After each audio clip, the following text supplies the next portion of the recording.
Welcome to Red-tastic. Story 1. I, 20 female, am an only child. My parents always wanted more kids, but struggled for years. After their last miscarriage, when I was around 14, they decided to become foster parents. At first, they fostered a few kids who were close to 18. Later, they wanted a younger child and ended up fostering 14-year-old twins, a boy and a girl, when I was 17.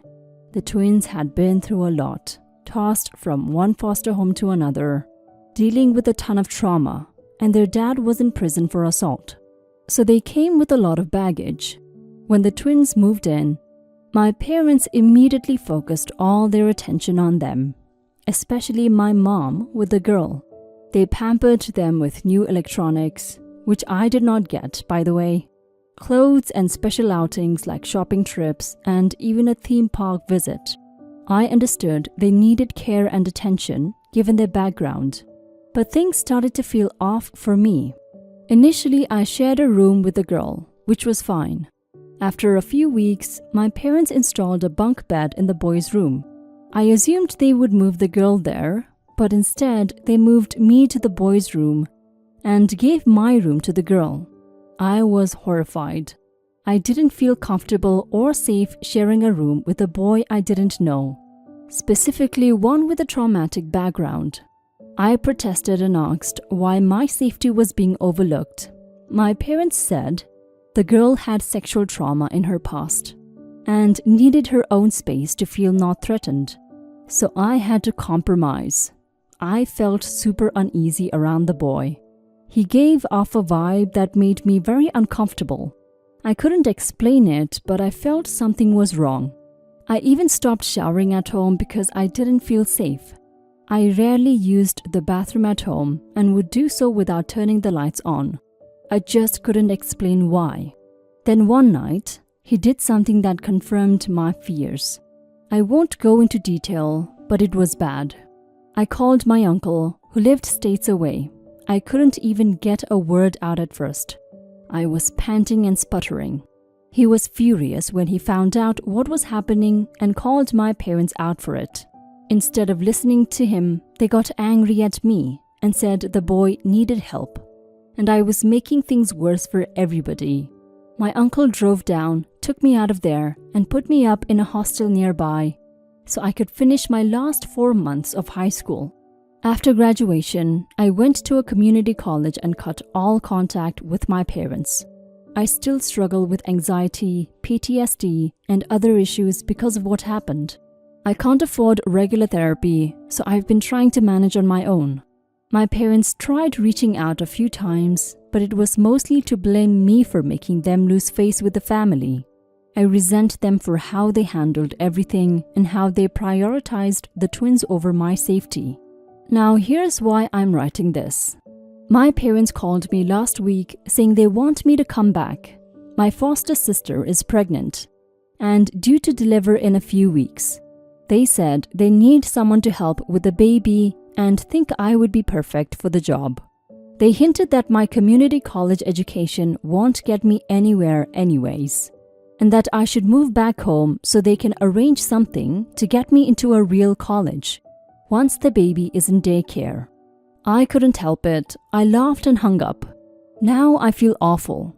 All the memories and trauma from that time have come rushing back, and I'm feeling overwhelmed and unable to cope. I cannot afford a therapy session until I get paid next week. How come they're so unfazed with what they did to me? They acted like nothing happened and expected me to drop everything to help them after all they put me through. I really am struggling. Please help me cope. Update. First, I want to thank all of you who took the time to read and comment on my original post. It meant a lot to feel heard, and I was moved by how concerned everyone was.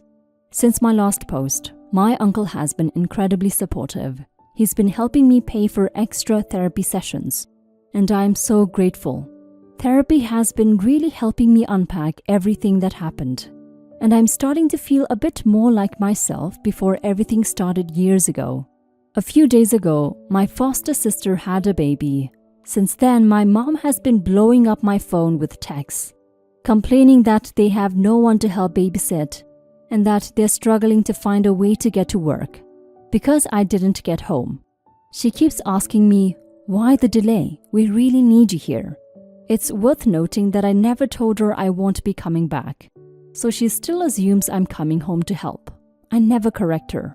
I've been leaving her on red because I just can't deal with it right now. My therapist insists that I block her and cut off the contact completely, but I can't bring myself to do it. I feel weak and guilty, like somehow I'm still obligated to them despite everything that happened. I know it sounds irrational, but that's where my mind is. I'm set to graduate soon, and I've already lined up a job. I want to concentrate on that and build a stable future for myself. I appreciate everyone's support and will continue to push forward. Thank you for all your encouragement and advice. It meant the world to me. OP, your parents were doing something great by adopting, but they went about the whole thing the wrong way. The adopted kids should be important to them, but you should be important too, not put aside and told to compromise, even when you aren't comfortable.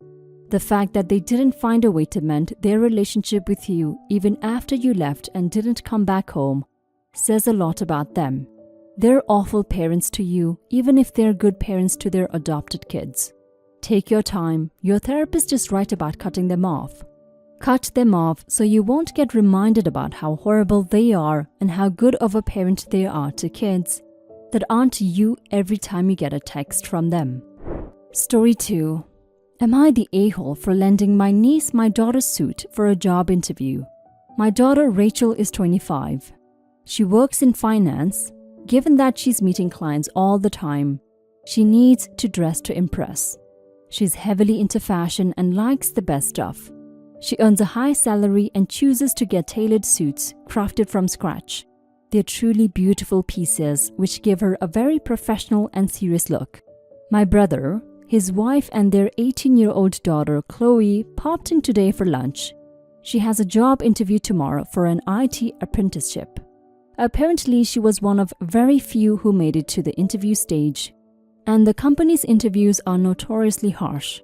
Unfortunately, she doesn't think she has anything she could wear to the interview.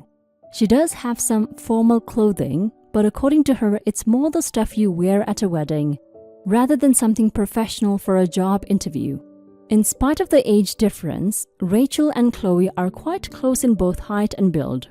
Although Rachel's suits are tailored to her, I thought they would still look nice on Chloe. I took some stuff out of Rachel's room and suggested Chloe try them on. She ended up really liking one of Rachel's dark suits. She looked amazing in it, and I imagine she'll look very professional in the interview room. I let her take the suit and give it back after her interview. Rachel was out with her friends today, and when she got home, I told her about the day. When I told her Chloe took one of her suits, she went mad, saying how dare I touch her things, calling me an effing idiot, and storming off and slamming the door like a teenager.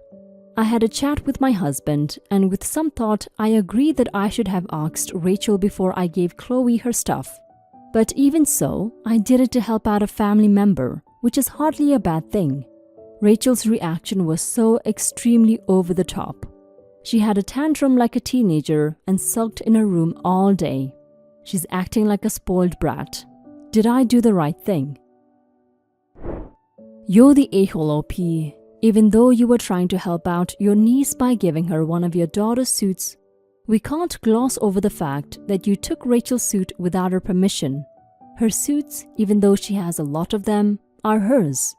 And she probably felt violated when you went into her room, took her stuff, and gave it to another person to wear and use without her permission. The stuff she said was probably said because of how enraged she was at the moment, which was understandable. You should learn to ask for permission before you take things next time, OP. Now for some comments. You're the a-hole. Your daughter bought and paid for quality tailored suits, and you just loaned them out without asking. What the F? Learn some boundaries. And apologize to your daughter. You owe her cleaning of the suit, repairs or replacement if it is damaged. and you owe it to your daughter to learn some effing boundaries. When you take something without permission, it's not borrowing, it's stealing. You're the a-hole. Also, I guarantee you that kid knew about the interview before today. All weekend at least, where they could have gone shopping. And doesn't your daughter have a phone? Couldn't you have said, "Hey, my daughter might have something you can borrow, but let me check in with her first"? You're the a-hole, and it sounds like it's past time your daughter got her own place. You stated yourself that she has these suits tailored to her, which in no way is cheap. So if this 18-year-old that didn't have to pay for this accidentally ruins her expensive work suit, who will be replacing it? An 18-year-old applying for a likely unpaid internship? No. You? Probably not. Your daughter would just be out of whatever piece of clothing that was ruined, and that's if the 18-year-old even bothers returning it. It was extremely unthoughtful of you to take it upon yourself to loan out someone else's possessions. Your daughter reacted out of anger, likely because she's told or asked you previously to respect her boundaries, and you have chosen not to listen. Story 3. Am I the a-hole for choosing my parents over my girlfriend? I'm 25 male, she's female 26, and we've been together for 3.5 years now. I'm brown and she's white to give more context. Since I moved out at 23 and into my own place, I've been giving my parents around 1 to 1.25k a month to help them out. They need the money, and I make around 150k a year, so I can afford it. Sometimes I give them more depending on situations, etc. My girlfriend hates this and always tells me to cut them off and that their problems shouldn't be mine and how they are bleeding me dry. But my parents need the money for their mortgage, bills, etc. And they're in their late 50s to 60s now, so they can't just supplement their income like that. I told her it's a cultural thing and that I, being a South Asian son, have a duty to take care of my parents, which I truly believe I do. My parents raised me from nothing, and I've always wanted to be where I am now in life, to help them out and make their lives better. Last week, my girlfriend and I were talking about this again and about marriage, etc. She brings up the fact that I need to stop helping out my parents so we can save more for a house and a wedding, vacations, etc. I told her that I can't do that because my parents don't earn a lot and need the money. She got really mad, and we argued about how they're toxic and how her parents never have and never would ask her for money, and that I've been giving money to my parents since I was 16. I just told her white people are different and her parents are wealthy, so they never knew, and she doesn't know what the struggle is like. She basically ended the conversation saying it's either them or her. And on Friday, after a few days of hard thinking, I broke up with her and told her why. She was super mad and sad, calling me all sorts of names and that no girl would sit by and watch me waste my money like that. Called me an a-hole, mama's boy, etc., etc. And it was really sad for me too. I love her, but I love my parents more. And I can't stop supporting them. Am I the a-hole? Now for some comments. Not the a-hole. I'm South Asian and I wouldn't be where I am without my mum. Completely agree with what you're doing and I'm doing exactly the same. It's not a lot of money to you, but it makes a significant difference to their lives, so why not give it to them? It's a no-brainer for me. Having said that, your girlfriend is well within her rights to walk away if she doesn't like the way you spend your money. Sounds like you're just different people with different experiences and mindsets, and that's okay. No a-holes here. You did her a favor by breaking up. That's one of those money issues that would breed resentment throughout a marriage. Neither one of you is wrong. It's a cultural thing. And I'm sure she's wondering why your parents live beyond their means, while you see it as completely normal to live that way, with extended family contributing.